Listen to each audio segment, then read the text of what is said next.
What happens when a forgotten African nation, long left in the dark, suddenly takes the boldest leap of the century?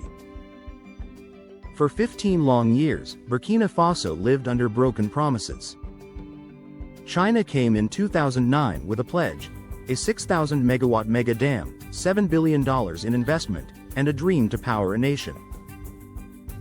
But year after year, Beijing sent delegations with feasibility studies, financing excuses, and endless delays. Families continued to suffer.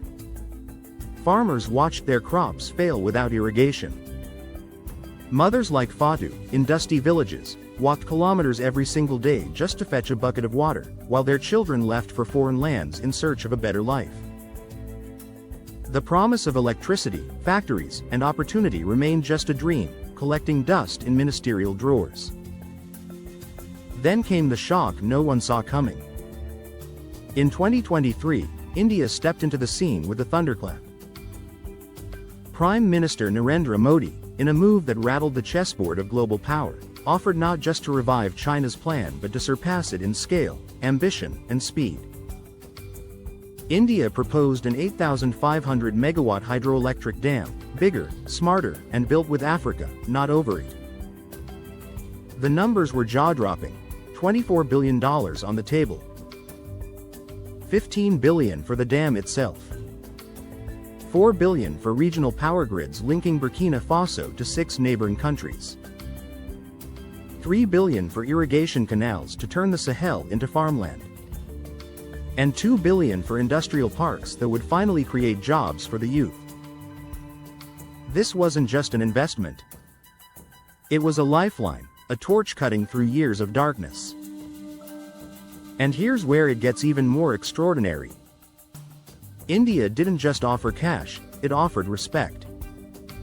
Unlike China's one-sided deals, India's contracts came with penalty clauses, meaning if deadlines were missed, Burkina Faso would be compensated.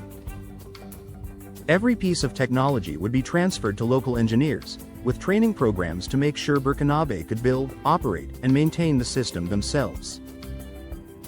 This was partnership, not dependency.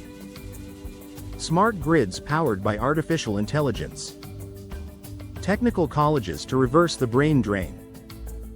Industrial hubs designed for African entrepreneurs. It was a roadmap for true sovereignty. And as you listen, ask yourself, why doesn't the world talk about this? Why are we told Africa must always wait, always beg?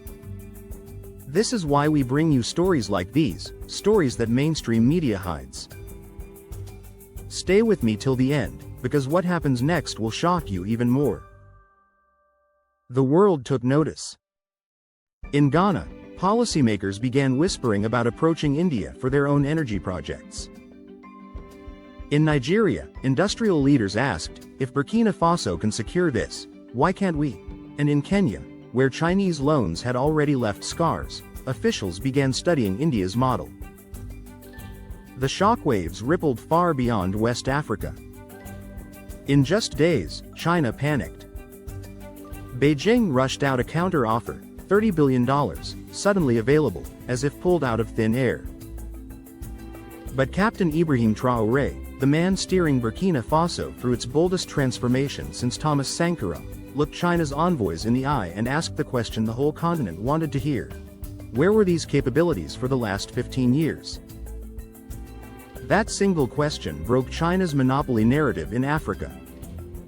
For decades, the story had been simple: if Africa needed dams, highways, or power plants, China was the only option. But now, India had ripped open the illusion. The so-called no alternative empire was exposed. And the timing could not have been more critical. Across Europe, policymakers grew uneasy. A leaked EU report admitted that if Africa began producing its own cheap, renewable electricity, European green energy exports could collapse.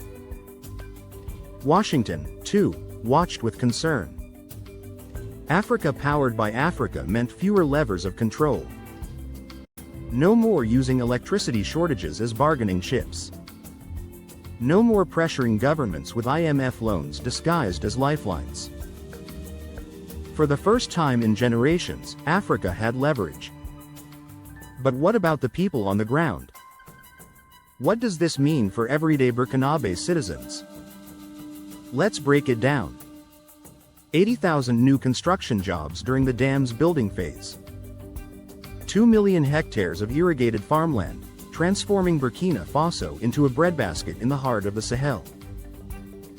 50 million people across the region connected to affordable electricity, fueling businesses, schools, and hospitals. And new technical universities funded under the deal, where Burkinabe students would train as engineers, electricians, and AI specialists. This is more than development, it's destiny. And in true Traore fashion, the project isn't framed as charity. He has insisted that Burkina Faso takes equity stakes in the industrial parks, in the irrigation systems, in the power exports. This means revenue flows back into national coffers, funding schools, roads, and healthcare. It's not a giveaway. It's a business model built on fairness, dignity, and mutual gain. In doing so, Traore has positioned Burkina Faso as the energy hub of the Sahel. For countries like Mali and Niger, also cut off for decades, this is a game changer. Power lines from the dam will cross borders, weaving together an energy alliance as strong as the military pact that already unites them under the Alliance of Sahel States. Make no mistake, this is not just about a dam. It is about rewriting the rules of engagement between Africa and the world. For too long, outside powers have used delay tactics, debt traps, and dependency to keep Africa subdued. China stalled for 15 years. The West tied aid to political strings. But India proved that with respect and partnership, Africa can stand tall and achieve miracles.